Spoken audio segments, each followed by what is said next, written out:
vraiment Nzambe akumbama na ye po ete aza malamu vraiment. Donc sikoyo tokomi mpe moma toyoka liloba na biso bongo toko yoka liloba wana e place ya mama na biso Bénédicte akolobela biso na tina na liloba na Nzambe po ete nyonso ekoleka kasi liloba ne ekoleka te, liloba ne ekangolaka, ekorijaka, epambolaka. Yango wana tokoyoka oyo Nzambe atie e place ya mama na biso Bénédicte po ete akabola na nga na yo wana oyo ozotala nga oyo bokoyoka biso. Donc place epesami na mama na biso Bénédicte. Yesu mokonzi, Yesu mokonzi, Yesu mokonzi na biso. Yesu elonga, Yesu elonga, Yesu elonga na biso. Yesu eyano Yesu eyano Yesu eyano na biso. Yesu lobiko Yesu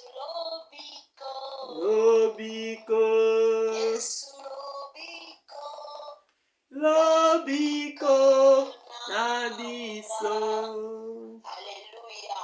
Amen. Bandeko na pesi bino mbote na kombo na Yesu. Mbote. Lisu Nzambe wana apesi nga lisusu makoki. Amen. Ya kotelema liboso na bino mpona koyeba kopartage liloba na ye na ntongo ya lelo. Kolala kolamuka eza habitude te. Napapoli Nzambe mpona pema apesi ngai. Amen. Mpona souffle de vie na ndenge abateli ngai napesaki eloko te.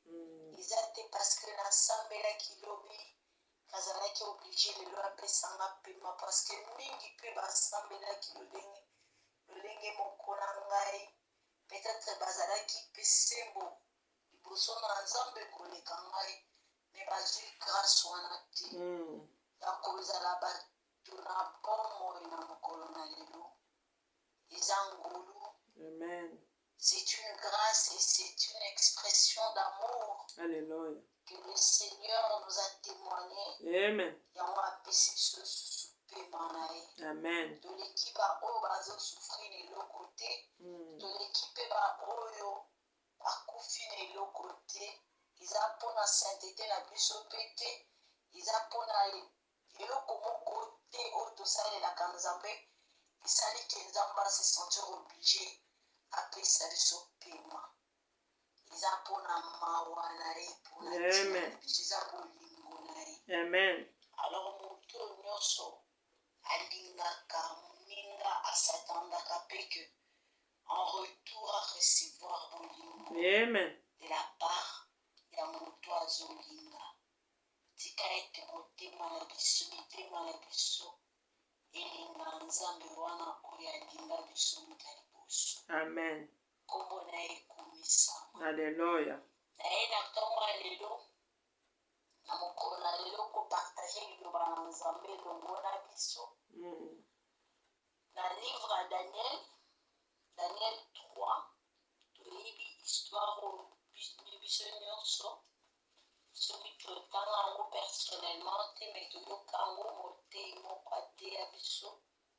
Eza histoire ya Shadrach, Meshach na Abednego. Dans le livre de Daniel 3, natangi à partir du verset 11.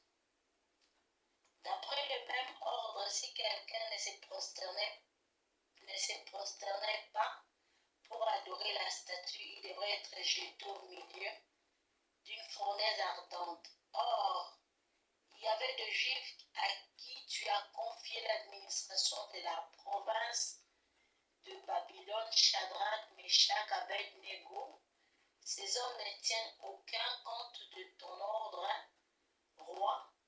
Ils ne servent pas tes dieux et n'adorent pas la statue alors que tu as dressé.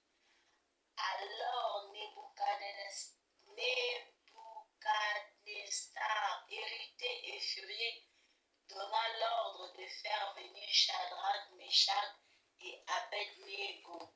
Ces hommes furent donc amenés devant le roi.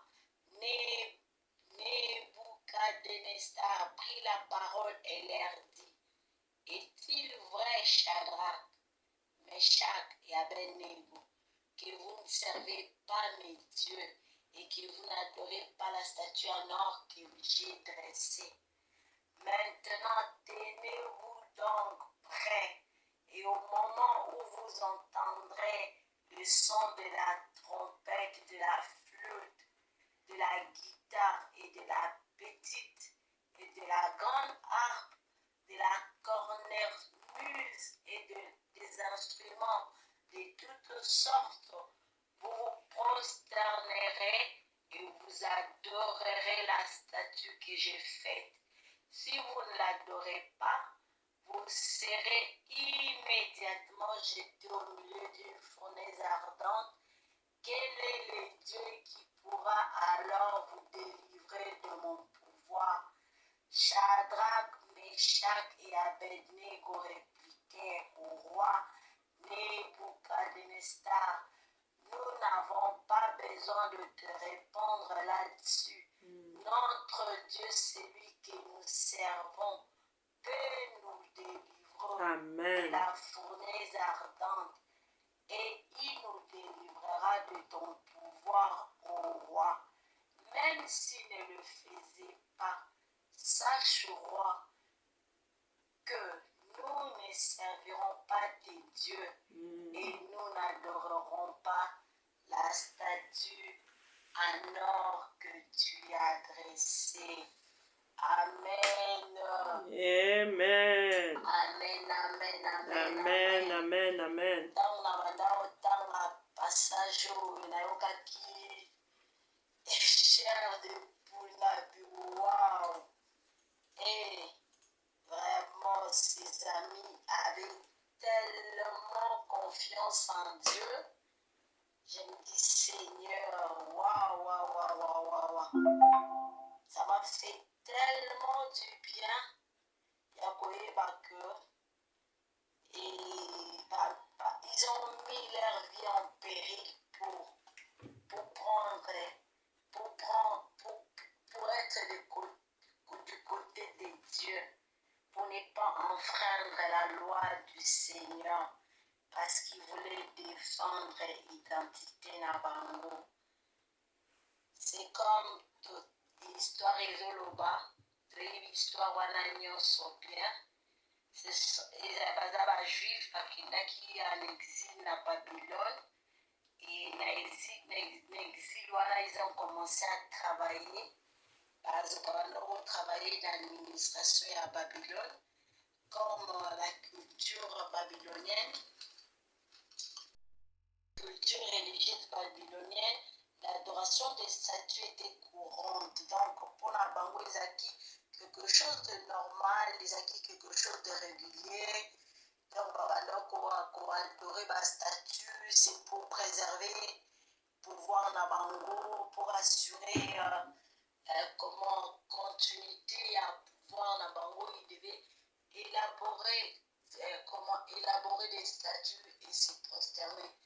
Et en tant que roi, le roi Nebuchadnezzar a donné un ordre, ordre à Babylone, c'est à Babylone, aux race, aux langues, aux attributs, tu devais se prosterner pour pouvoir adorer statue Yahweh Salaki comme étant son Dieu.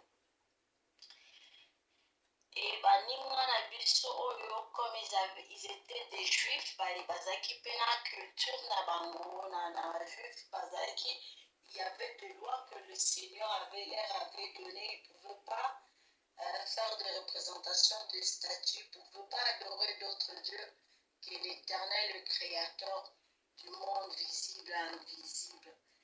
Et ils étaient confrontés devant l'ordre du roi.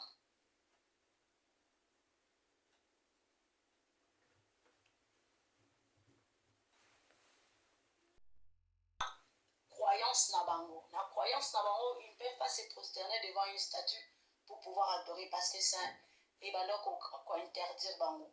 Mais bazan na mboka mopaya. Mopaya wana apesi mobeko. Bango banda otosate. Banda otosate. Et les gens qui leur voyaient ne pas respecter cet ordre bakindaki bafundaki bango epa roi. Tant bafundi bango epa roi abengi bango. Abengi bango.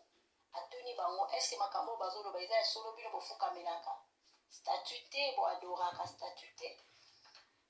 Mais ils n'ont pas eu peur yako bato mosusu bakora koloba oaza mokonzi so tolobeli vérité akosala biso mabe tokosala biso kaka mpo tobatela vie na biso mpo tose protéger bandimi balobi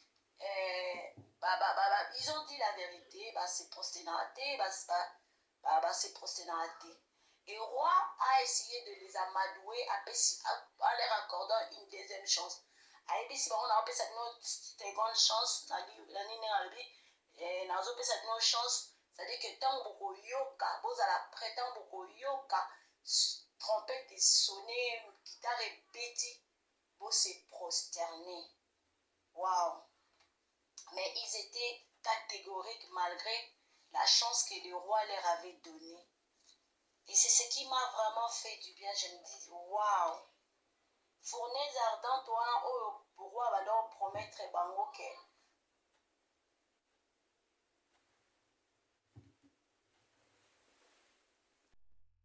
Kabango, ils a four ya mapate, au que non, au djema pas, ma beli, ba fournaise, ba four à mike. C'était une fournaise, un four à pain, c'était un énorme foyer industriel pouvant servir à cuire des briques ou raffiner des métaux. C'est-à-dire que sur Kotina Katikuna, nous voyons même des soldats qui les avaient liés pour boire Kabango Nakati. Même dans l'entrée, les soldats n'ont pas zikaki. Et à combien plus forte raison sur Kotina Kati. Mais ce qui m'a plus tiqué, c'est l'assurance que ces gens, ces amis juifs avaient vis-à-vis de Dieu. Ils ont répondu au roi. Ils ont dit au roi, nous n'avons pas besoin de te répondre là-dessus. Mais nous savons, notre Dieu, celui que nous servons peu.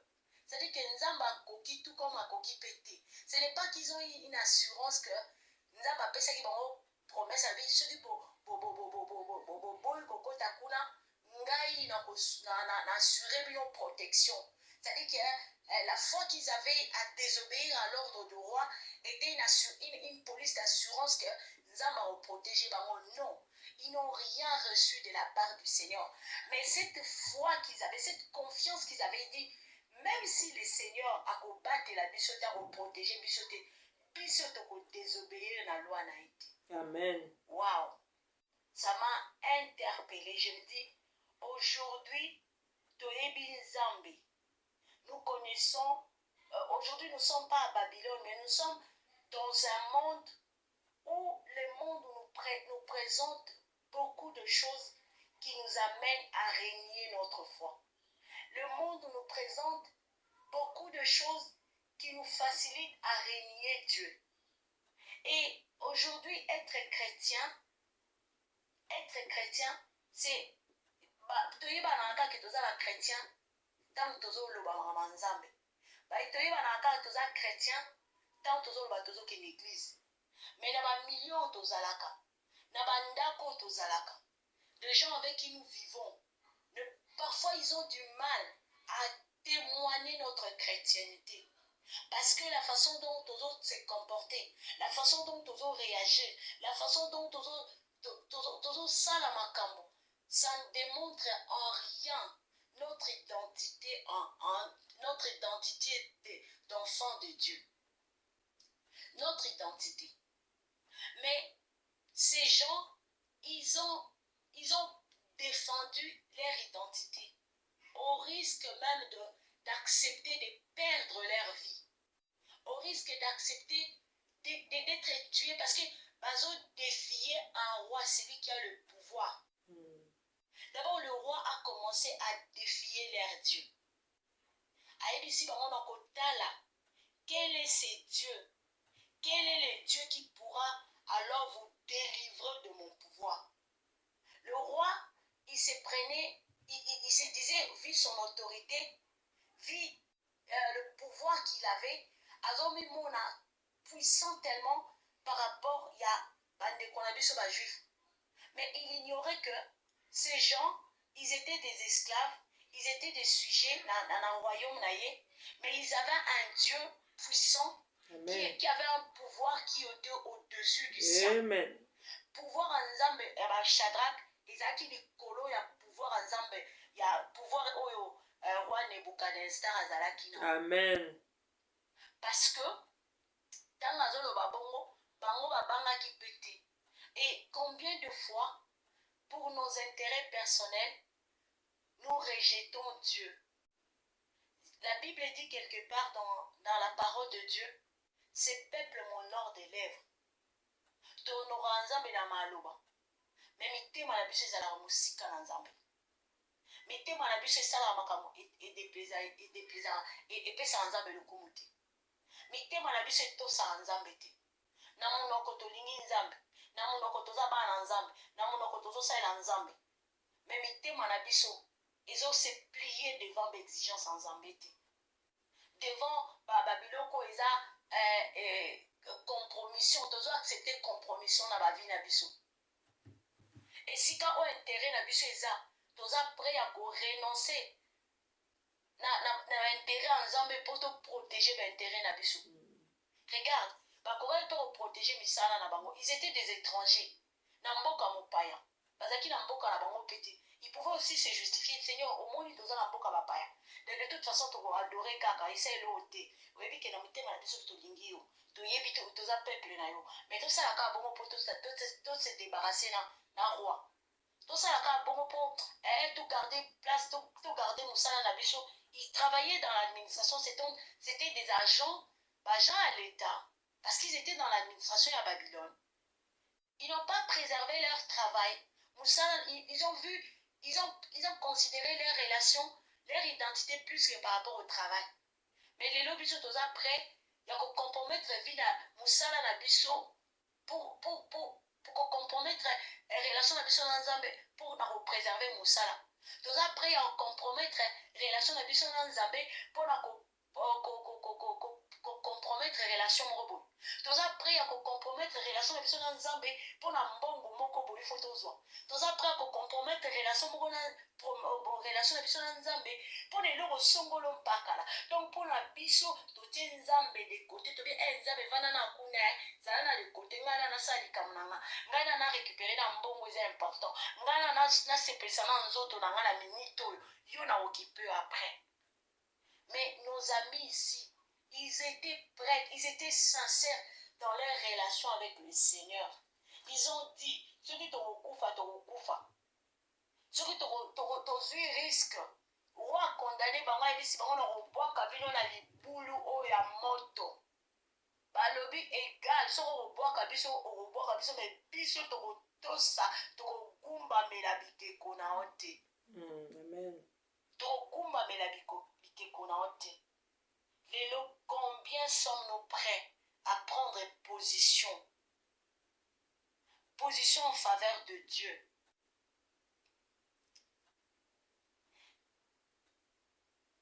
Combien sommes-nous prêts à pouvoir obéir au Seigneur? Combien? Il est difficile pour nous. La Bible dit l'obéissance vaut mieux que des sacrifices. Amen. Nous consentons des sacrifices Nous consentons tel ou tel autre sacrifice pour le Seigneur, mais nous obéissons pas vraiment à la parole de Dieu. Des fois, obéissance est déjà partielle. Tout ça à moitié. Et pourtant, sur tout ça à moitié, et ça obéissance, ou bien tout en entièreté, ou bien tout cité. Mais les chrétiens aujourd'hui, combien nous ne voyons pas la main de Dieu dans notre vie? Parce que nous sommes dans la vie de compromission. Nous sommes dans la vie de compromission. Donc, on s'abat tout. Les gens peuvent me voir. Ah, une femme bien, une femme pieuse. Moi, soit, moi, si moi, Nzambe. Moi, soit, tout ça, Nzambe. Moi, soit, Amisalabo. Mais Nzambe, n'aime ta yebi, mite, malabi, soit yebi, ngai. Alors, elle n'est pas honnête dans sa communion, dans sa relation avec moi. Nous pouvons mentir aux hommes. Nous pouvons apparaître devant les hommes. Mais Dieu seul connaît nos cœurs. Amen. Dieu seul connaît. Dieu seul sait ce que nous sommes réellement. Et nous devons apprendre à obéir au Seigneur. Amen. Les lobes chrétiens, tout le monde a su un miracle dans la vie de parce que tout ça en zambété. Tout ça caté. Tout ça caté. Regarde à l'époque, ces gens, combien ils craignaient Dieu. Ils obéissaient au Seigneur. Et la fin de cette histoire, combien elle était grandiose. Bien qu'ils n'ont pas reçu l'assurance que Dieu allait les protéger ou Dieu allait les délivrer. Mais ils ont pris la part de Dieu. Amen. Dieu s'est senti glorifié dans la Babylone. Alléluia. Quand Dieu ne les a pas laissés. Ils étaient jetés à 3. Mais ils se sont retrouvés. Il y avait une 4e personne. Amen. La Bible dit qu'il est le feu dévorant. Amen. Comme lui, Dieu lui-même, en tant que feu dévorant, il fallait neutraliser puissance. Il y a moto. Alléluia. Et tumbaki basoda o babando oboa kabango. Basoda kutu bakoti na moto te mais moto zikisi bango kutu bakota kite mais bango bakoti na moto. Mais moto wana esali bango eloko te.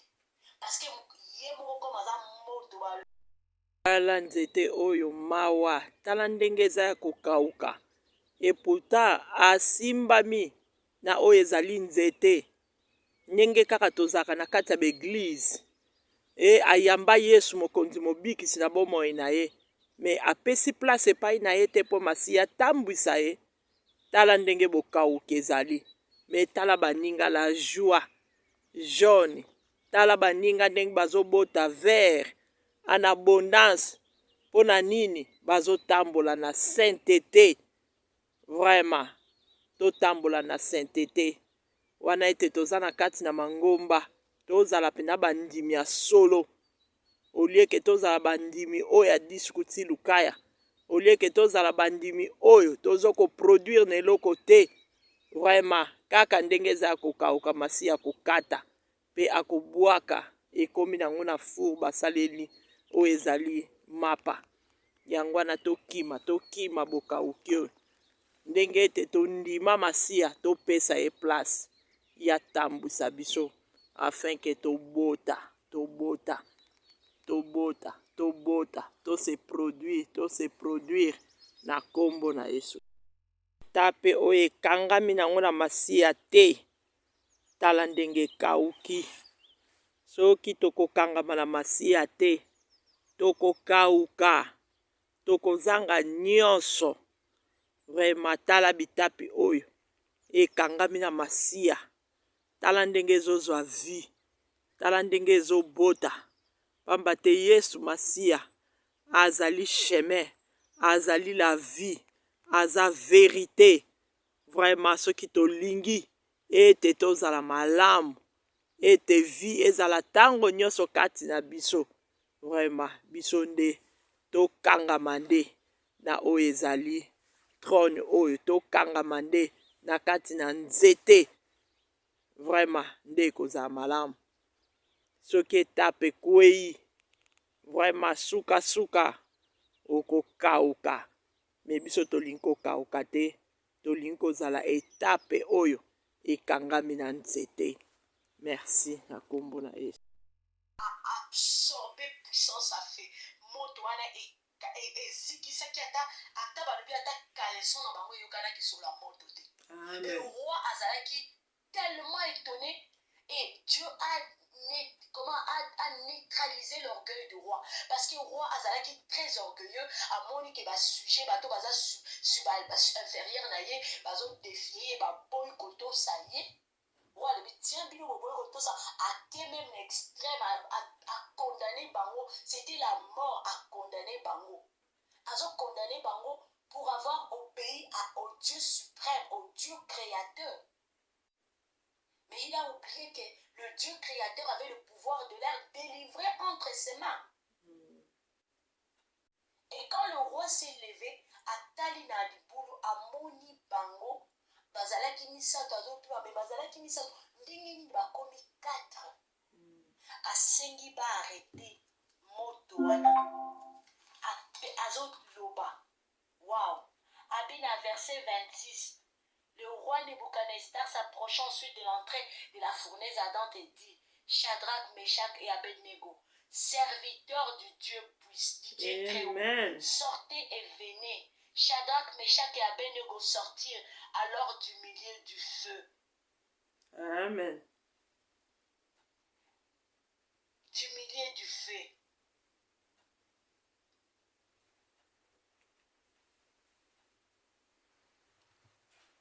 Ye mutu na ebandeli kuna banda kodenigre bango alobi nakotala so botosi te nzambe nini akodelivre bino na maboko na nga.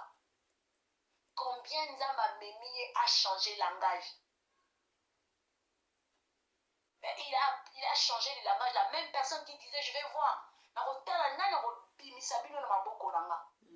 Après na verset 26 azobenga bango Shadrach, Meshach, les serviteurs du Dieu très haut. Amen. Paix à l'obé, béni soit le Dieu de Shadrach et de Meshach, d'Abednego. Il a envoyé son ange et a délivré ses serviteurs qui ont eu leur confiance en lui. Amen. Ils n'ont pas hésité à enfreindre l'ordre du roi et à risquer leur vie plutôt que de servir et d'adorer un autre Dieu que les leurs. Alléluia. Amen. Waouh. C'est Dieu qui se prenait, c'est roi qui se prenait pour un Dieu. Il a défié le Dieu, le seul vrai Dieu. Mais Dieu n'a pas voulu que son nom soit blasphémé en Babylone, dans la vie à Shadrach, Meshach, Abednego. Parce que Dieu est fidèle. Amen. Parce que Dieu n'oublie rien. Parce que Dieu prend toujours la défense de ceux qui prennent soin de défendre ses intérêts. Amen. Il ne suffit pas d'aller à l'église. Il ne suffit pas de connaître la parole de Dieu.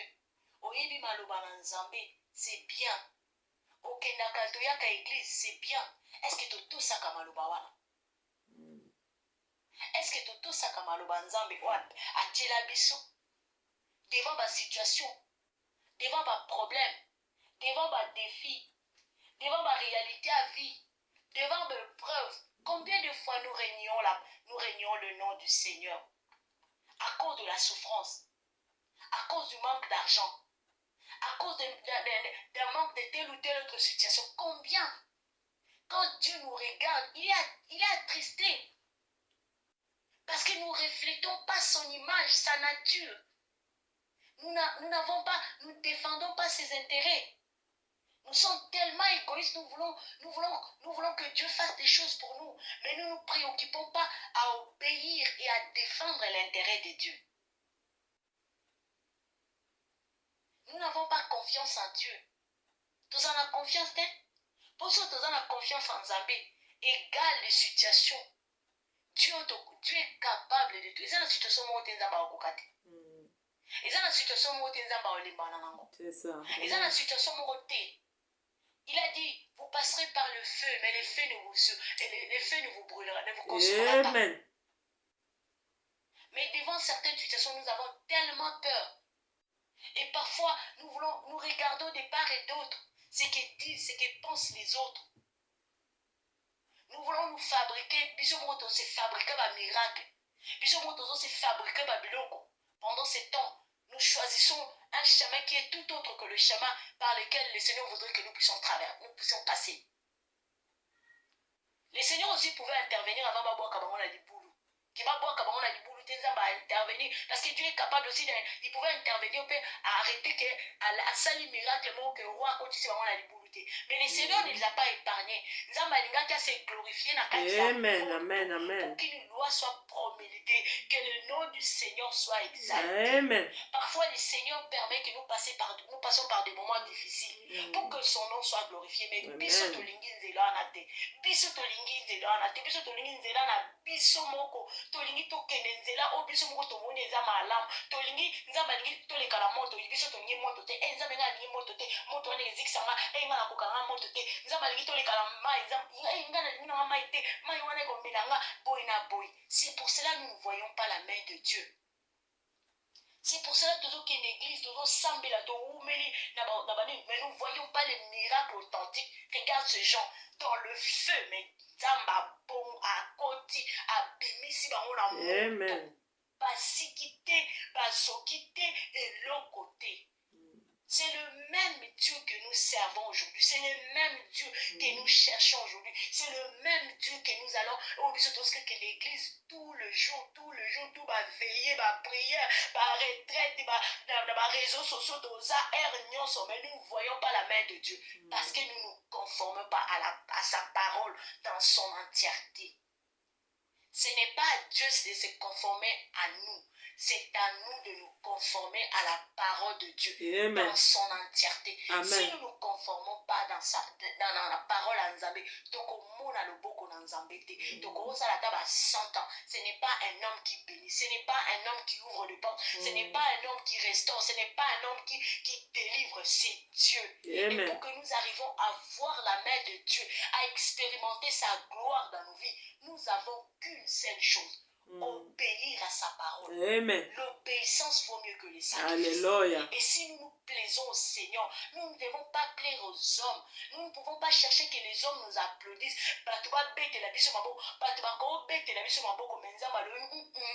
Je ne suis pas fier de toi. Je ne suis pas content avec toi. Nous ne recevrons rien. Même si les hommes nous rejettent, si les hommes non, tu as mal fait. Mais Dieu t'encourage, il dit, vas-y, je suis avec toi. Ce que tu es en train de faire, c'est bien. Nous aurons la récompense. Bien-aimé, tozwa résolution ya kotambola na nzambe, tozwa résolution ya kotosa nzambe, tozwa résolution, même cela, ça peut coûter nos vies, ça peut coûter notre travail, notre travail, ça peut coûter nos enfants, ça peut coûter notre... Mais apprenons à être authentiques, à être véridiques, à être honnête avec le Seigneur. Amen. Et à marcher en conformité avec sa parole. Et à ce moment-là, nous verrons sa main dans nos vies. Amen. Il va se glorifier en nous. Parce que Dieu, il se glorifie toujours dans la vie de ceux qui se disposent au devant. Ceux qui se disposent pour lui. Parce qu'il est Dieu. Amen. Nzambe eza na mutu te akoko telemela ye, eza na mutu te akoko s'interposer liboso na ye, eza mutu moko mpe te akoaka projet maloba na ye, soki alobi oyo alobi ekosalema, soki akani oyo akani ekokokisama. Eza na mutu te na mokili oyo, ni na siècle au présent, ni na siècle à venir, ni na siècle passé, oyo akokaki na Nzambe, oyo abe akoko défier Nzambe. Tant tozoya na église maloba na Nzambe ezala te ke ekoti awa ebimi awa, ezala ekoti etiki tobomba ngo na motema po tomettre yango en pratique, po tokutana na Nzambe mpe tomona loboko na Nzambe na bomoi na biso. Tika ete Nzambe apambola liloba na ye, toka permettre so prochainement toyeba kopartager liloba na ye. Nous ne manquerons pas de le faire. Que le Seigneur nous bénisse. Merci. Au revoir. Bye. Merci Azanzambe madame.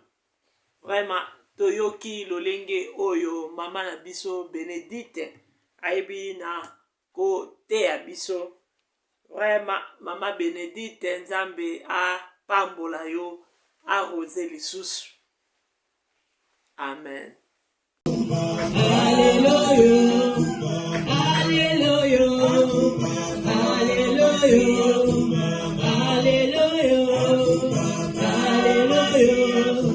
Ozali mosantu masia Yahweh kumama libela Nzambe na bongo imasi ya kumama. Yawe kumama libera zambe na bongo imasi ya kumama. Ozali mosantu masia Yawe kumama libera zambe na bongo imasi ya kumama. Ozali mosantu masia Yawe kumama libera zambe na bongo imasi ya kumama.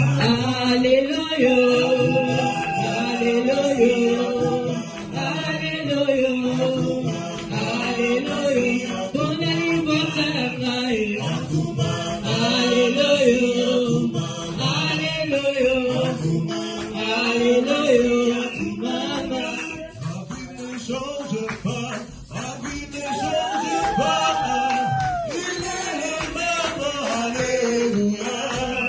La vie ne change pas, la vie ne change pas, il est le même, alléluia.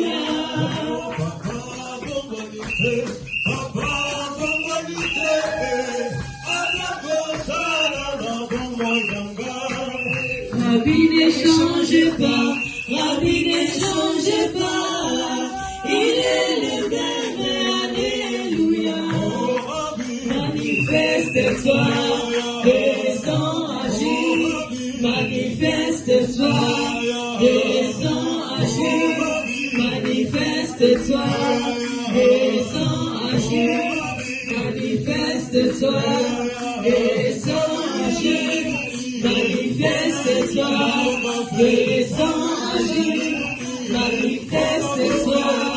descends agir. Manifeste-toi, descends agir. Manifeste-toi, descends agir. Manifeste-toi, descends agir. Manifeste-toi, descends agir.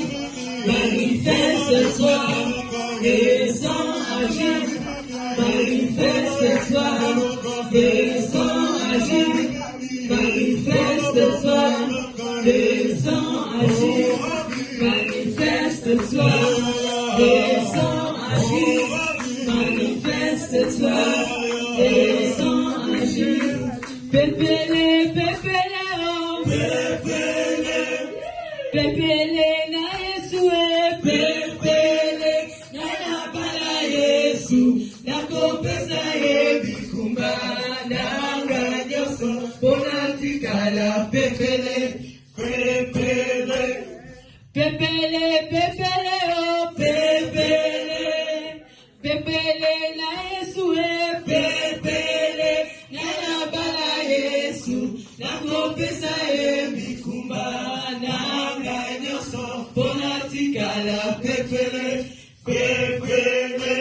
Ayangai na Yesue. Pépélé, oh, pépélé. Yangai na Yesue.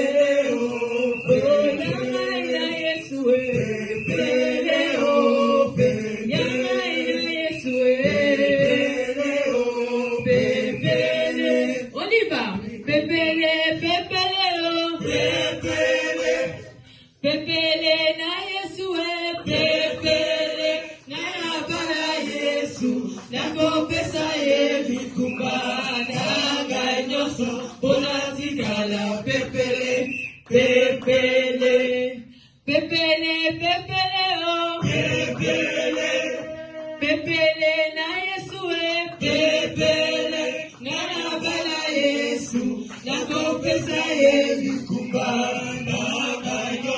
bonatikala, pépélé, pépélé. Ayangai na Yesue, pépélé, oh, pépélé. Yangai na Yesue, pépélé, oh, pépélé. Yangai na Yesue, pépélé, oh, pépélé. Yangai na Yesue, pépélé, oh, pépélé. Yesu, Yesu, Yesu, auzima. Yesu,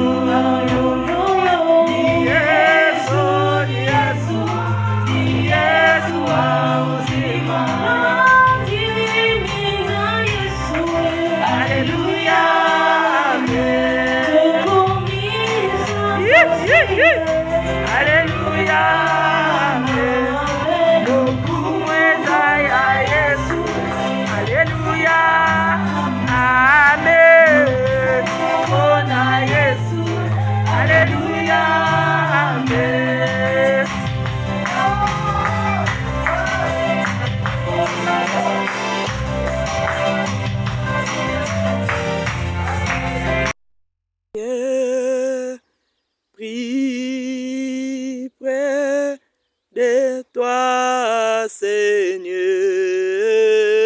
prie près de toi, Seigneur, prie près de toi. Belema, na belema na yo, na belema na yo, na belema na yo, Nzambe nanga.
Malamu vraiment toyoki bandeko na biso babeni ba mesrad ndenge babangaki penza oyo ezalaki nzambe na bango. Donc baboyaki kotosa nzambe wana, baboyaki kotosa balua wana. Donc ndenge moko pe biso bepreuve ntango eyelaka biso ndenge mama na biso autoloba na biso wana. Est-ce que tondimaka towanga na nzambe na biso, tondimaka towelela misala na biso ke towanga na nzambe? Eza point d'interrogation tomitunana. Donc esengo baboma yo pona Yesu, baboma biso pona Yesu, esengo bomoi wana nde tokozwa yango. Me oya koluka pedre bomoi na ye abadi amoni ka bateli menzoka opedre yango. Tala bandeko na biso banzimi babwaka bango na moto. Quel degré ya moto wana ezalaki? Ba chauffer four wana 7 fois plus encore. Mais lukwa bazaki na confiance na nzambe na bango. Vraiment babwakaki bango kuna tomoni ete bakufaki te, moto etumbaki bango te. Ndenge mama na biso alobi nzambe na biso ye moko azali le feu dévorant. Nani akokota na moto azate. Même ma Daniel awanganaki nzambe na ye te, akontineki toujours kokumisa nzambe na ye. C'est le plan yango ata pasi ata bisengo. Donc towanga na pena nzambe na biso te, sinon tokokota lifelo. Tosala l'effort po tribulation ekozanga nango te. O balekaki liboso bakokaki pona di biso tokokango te. Donc balobi tentation moko te koya au-delà ya force na yo. Donc soki tokweyaka eza biso moko totiaka kobanga, soki tokweyaka eza biso moko toyokaka soni, soki tokweyaka eza biso moko po tolingi to resiste moyini wana po akima mosika na biso. Tolanda ndakisa ya bandeko na biso misato wana. Donc pasi ebungisa biso nzela nzambe te, pasi ezongisa biso nsima te. Nakasi soki totali na histoire oyo ya pauvre Lazare na riche. Tala kaka souffrance oyo pauvre Lazare azalaki nango awa na se. Azolokotaka même biloko ezokwea na se po aliaka. Me amitungisamaki te, asepelaki lolenge oyo condition azalaki nango. Asepelaki nango bongo amitungisamaki te, abande ko prepare oyo ezalaki royaume na ye. Kuna azalaki consolé, mais riche oyo amasaki bomengo ya se, tala kuna azozangaka même ata mai. Azoluka. Kutu atindeli biso message. Kende koyebisa 5 frères wana. Oya ngana tika kuna ba ya e place ote. Po teza passe. Alors toza pe na main. 5 personnes ezangana yo. Toza pe na main. Oye lakisi loboko na Nzambe. Nzambe wana sala ngana yo ngolu. Biso nde tozwa décision. Ndenge bandeko na biso bazwaki décision. Ata passe yango ya ndenge nini. Nzambe oyo biso toyamba, oyo biso tokumisaka. Vraiment tokowanganaka ye te. Tokosangisaka ye penda na banzambe mosusu te. Me nga na yo lelo. Ndenge mama na biso awutoloba. Kimondimi ya maloba kaka. Me ba acte te. Donc totia na misala. Misala na biso emonisa mpena ya bondimi. Ata pasi yango ebe preve ye ndenge nini. To surmontango. Yango na to umela na losambo. To bondelaka Nzambe. To tangaka Bible. Batake koya nango. To resistango. Po mo inyali ko kende ye moko te. Azo luka kaka bananyo akokende na bango na life. Yango na to sale fort.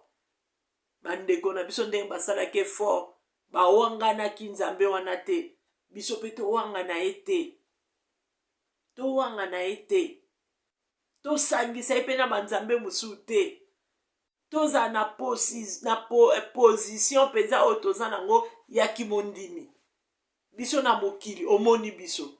Na kati ya nini omoni biso. Église oye na mokili omoni yango.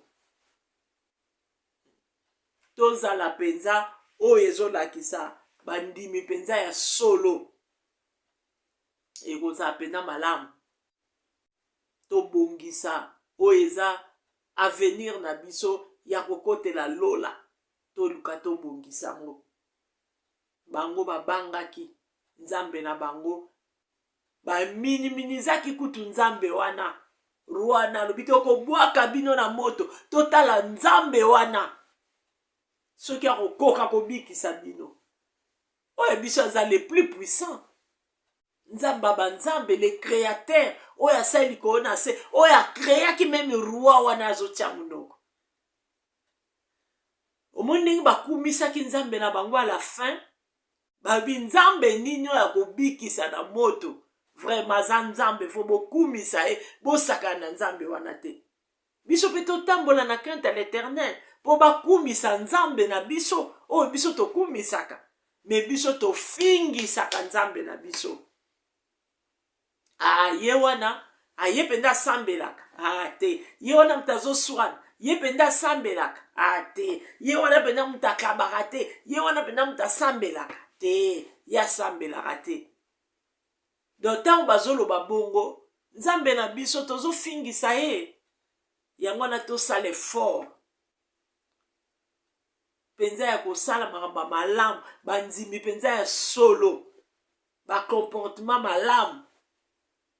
Nde ekoza. Na makasi na biso moko tokokoka te. Mais soki tozwi décision. Na nguya bolimo mosantu. Tokokoka yango. Po balobi eza na banzela mibale ya munene. Kota na yo. Finga, tonga, swana. Wana eza na ngo munene okokota facile. Mais ya mukie. Po kota. Eza passe. Yango na to sale fort penza ndenge bandeko na biso bawangana ki Nzambe na bango te bakangama ki na Nzambe na bango tina suka Nzambe na bango pa bikisa ki bango biso pe tokangama na nzambe na biso ye moko kutu nzambe wana pesa biso baverse kitoko bakoya nzela moko bakopanza na nzela sambo na kombo na Yesu. Balobi toute arme forgée contre nous sera nulle et sans effet. Apesa biso na pouvoir tokota pe ane o tokota eza ya kodomine po eta ane kota ka vendredi. Kaka toyeba kobatela ndenge batiaki bango na jardin balobi bo cultiver et puis bo garder yango na de place tokoyaka po tozokoka ko garder te.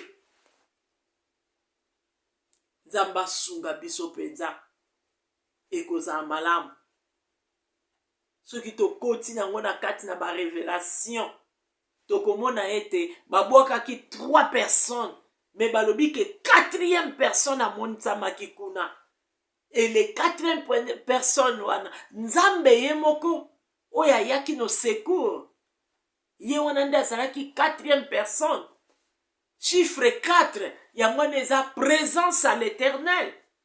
Omoni kuna bazalaki 3 ale baye kokoma 4 donc présence ezalaki wana na 4 ye moko ayaki ko se présenter pour chiffre 4 eza présence en Nzambe ayo ko se présenter wana pour abatela bango.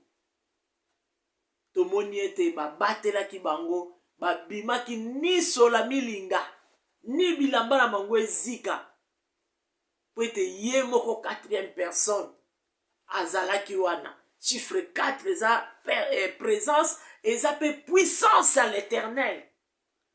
Tomoni te puissance en Nzambe oyo esali kati wana oyo ebimisi bango ni na sola milinga oyo ebimisi bango ni bazika. Tomonaka puissance wana ndenge pe salaki na Lazare ebimisi ye na kunda balobi 4 jours Lazare akufaki. Mais Lazare wana babimisi ye na tombo ndeko ne kutu Martin balobi le balobi longola libanga baduti oyo tozaka nango batembe tozaka nango yango tozomona loboko ya Nzambe te yango tozomona miracle te ndenge mama na biso Bénédicte awutoloba.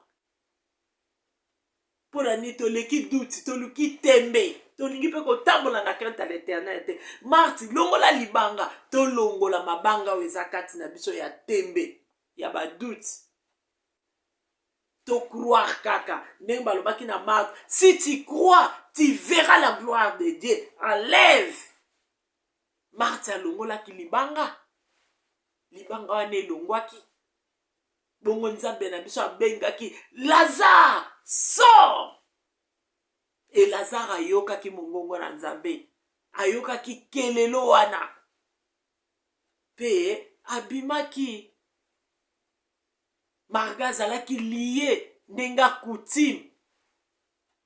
Nzambe na biso na lobi ale bo delie ye. Nzambe wana ye moko kwa iko delie ye.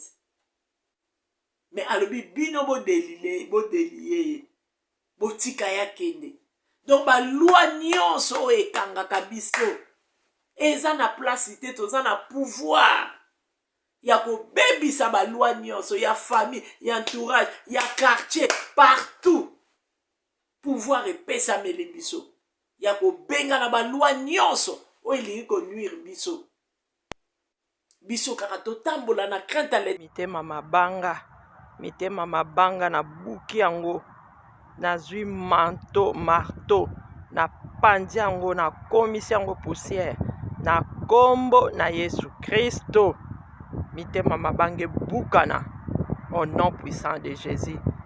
Naloni motema mosuni afin que liloba ezwa place na kombo na Yesu Christ.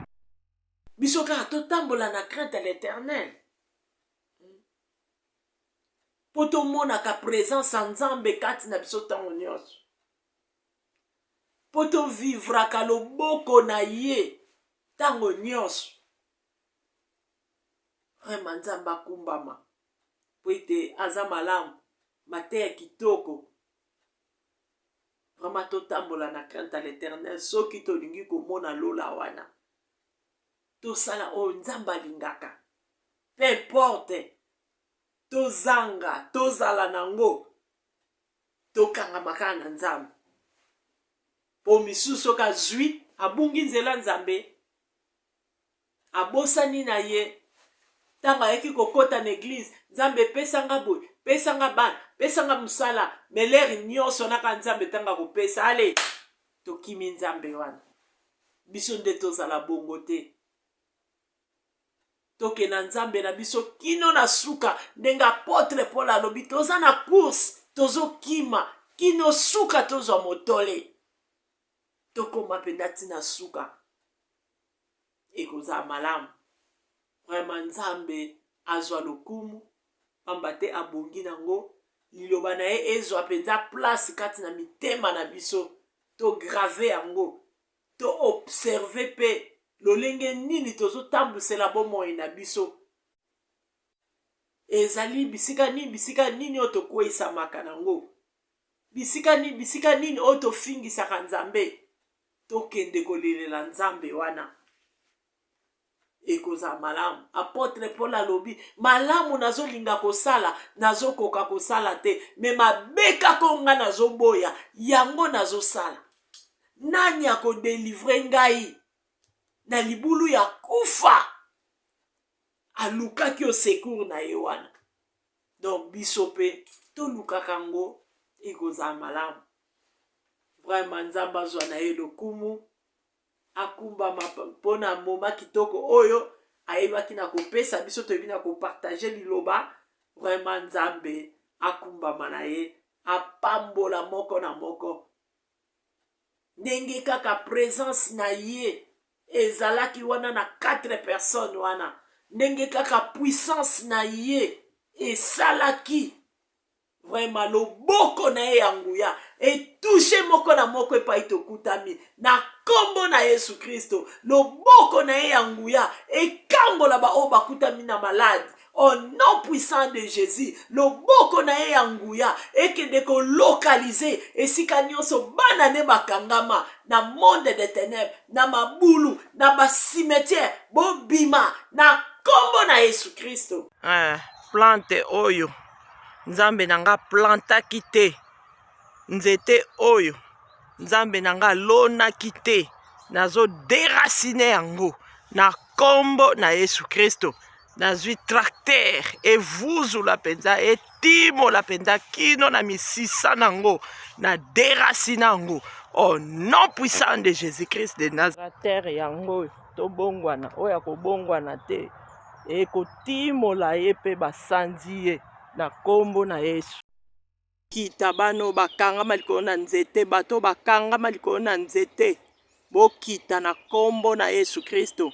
Bakanga bino na kati ya bazamba bobima bobima au nom puissant de Jésus-Christ de Nazareth. Oyo bakanga bango likolo na ba montagne bokita bokita au nom puissant de Jésus-Christ de Nazareth. Na Yesu Kristo liboko na ye wana yango ebimisaki peuple na Israël na boumbu oyo nyonso bakangama na servitude. Loboko na nzambe ekende kokangola bana ne nyonso bakangami na servitude na kombo na Yesu Kristo. Vraiment nzambe azwa lokumu po eta bongi nango toza na konzima. Vraiment nzambe wana akosalela biso mingi ya koleka même oto sengi même oto sengi te nzambe wana akosalela biso mingi. Vraiment tobonde na kombo na Yesu. Okumbama yo sanjolama yawe oza malamu. Okumbama yo netolama papa pamba te obongi na lokumu. Yawe merci po ete omonisamaki epa ya bandeko na biso babwakaki na moto. Ya solo moto eza kaka ba souffrance ba problème tokutamaka nango.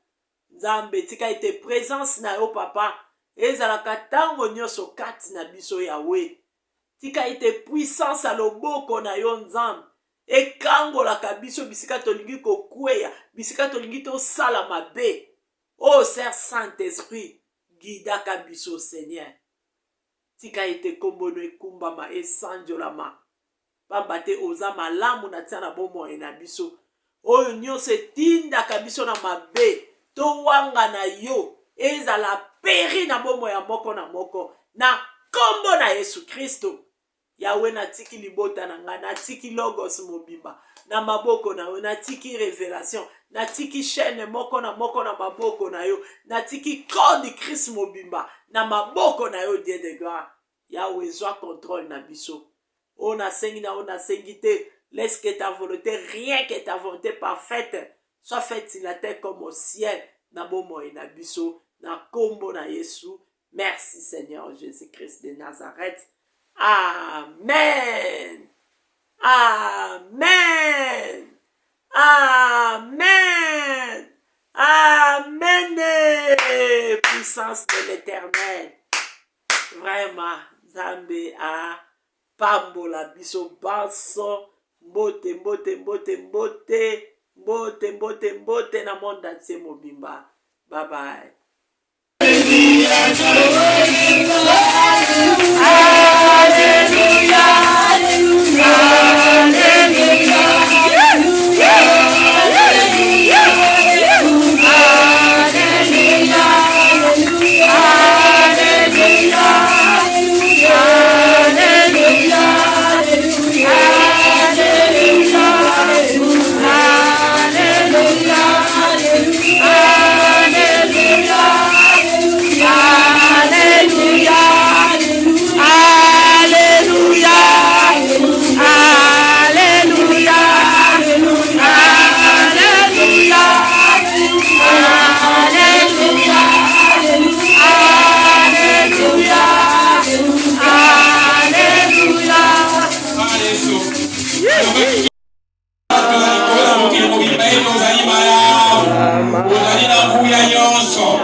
Bateli balika bakangami bakangama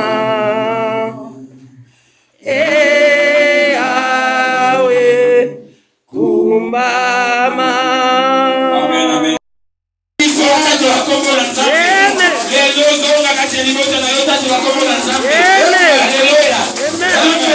Soki mati baza koluka Nzambe miyonde baluka biso songole biso baporte Nzambe songole biso baporte matisa biso d'escalier encore alléluia alléluia merci Jésus na Yesu bateli balika bakangami bakangama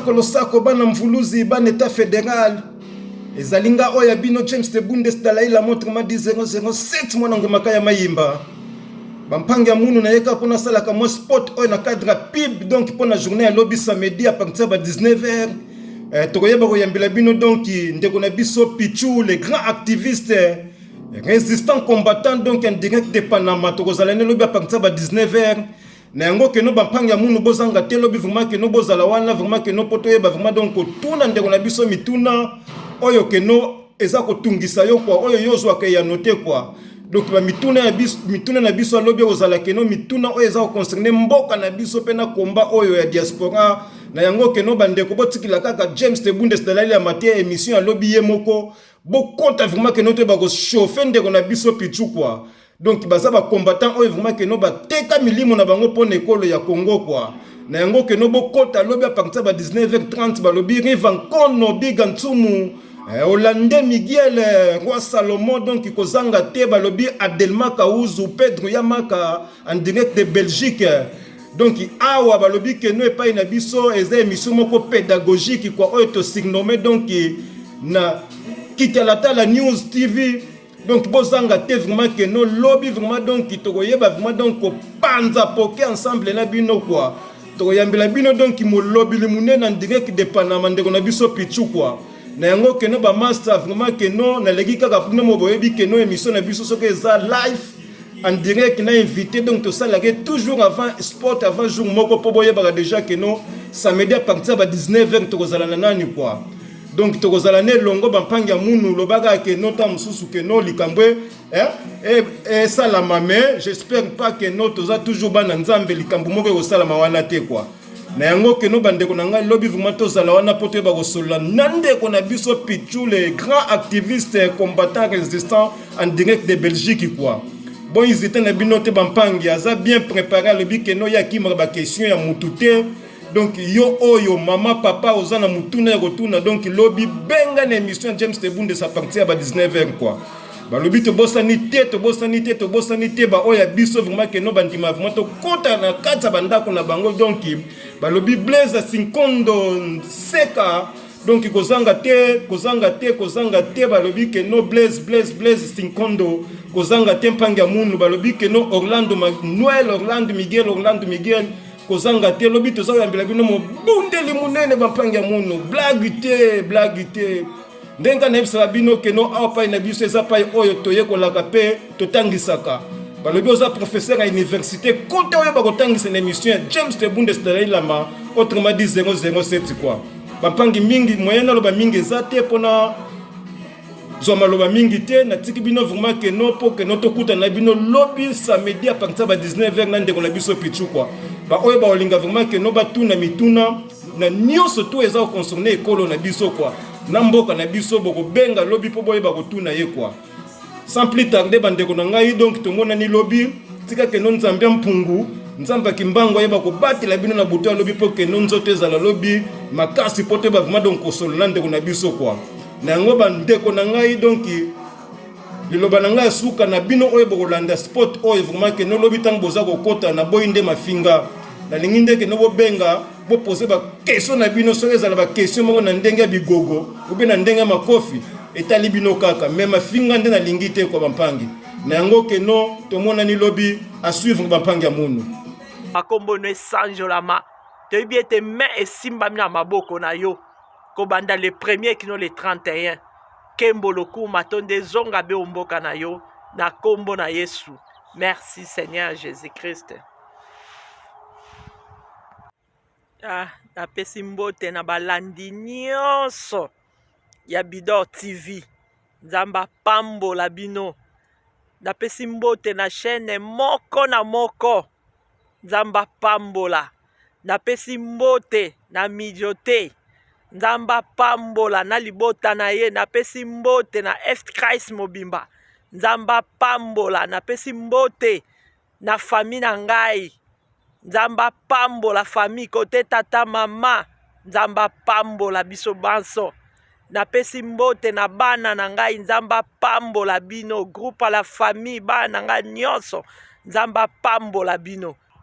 Vraiment bambote na biso bana nga nyonso bosutenaka nga bambote babizu Bertie, Zaki, Grace, Michel, Moïse, Anna, Joël, Aniela, Eric, Gertie, Ingrid, bino nyonso oyo boyedaka. Vraiment nzambe apambola bino azongisa lisusu. Corps du Christ Mobimba, oh pasteur Amana Logos Mobimba. Vraiment bambote na biso banso na kombo na Yesu kobosana te mama bijou. Vraiment babizou oh Menje Canal bambote na biso banso. Merci na kombo na Yesu.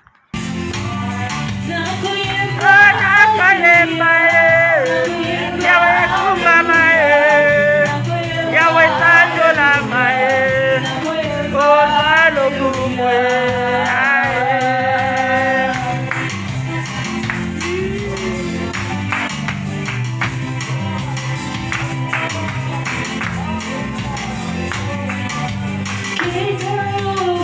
Hallelujah namote mae yo no mae Yawe sala toka mwae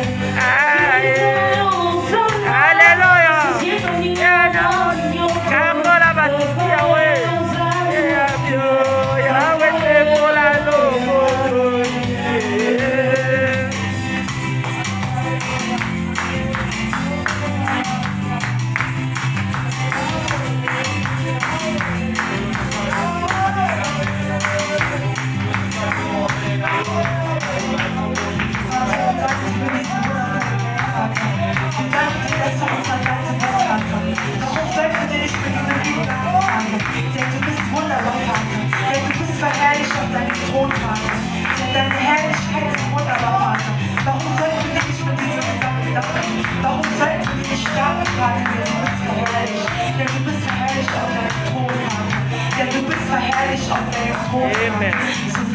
Na minute o pona tango yango wana ete au revoir. Donc mokolo ya poso malamu na mutu moko na moko passe bete dimanche yango eza premier jour.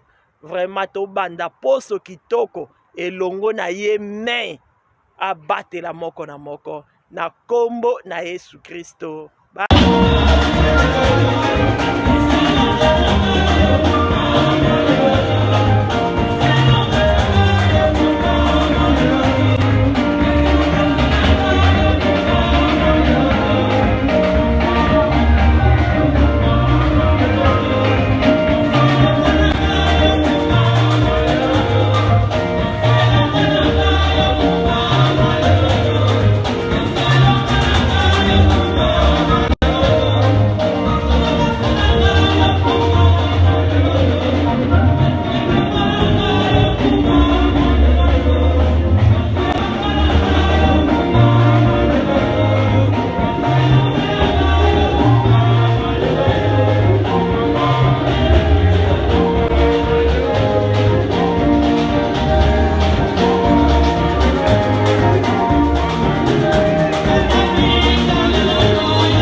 Salut, j'espère que vous allez bien.